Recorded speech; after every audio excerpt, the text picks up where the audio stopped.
Ielu vidē zīmes sniedz specifisku informāciju par virzienu, galamērķi vai atrašanās vietu.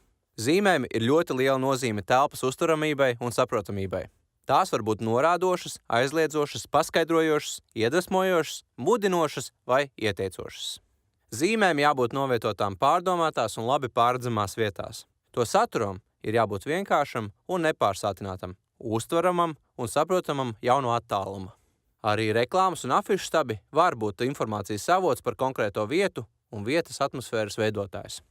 Afišu stabi ir veiksmīgs risinājums kopienas ziņojuma dēļa un paziņojuma izvietošanai, vienlaicīgi ar iespēju to izvietot kā vietzīmi.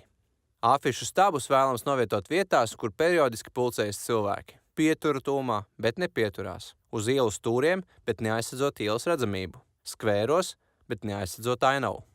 Reklāmas un veikalu uzraksti var izcelt ielu vides raksturu. Savukārt nepārdomāta reklāmas izvietošana var radīt juceklīgu un nepatīkamu atmosfēru.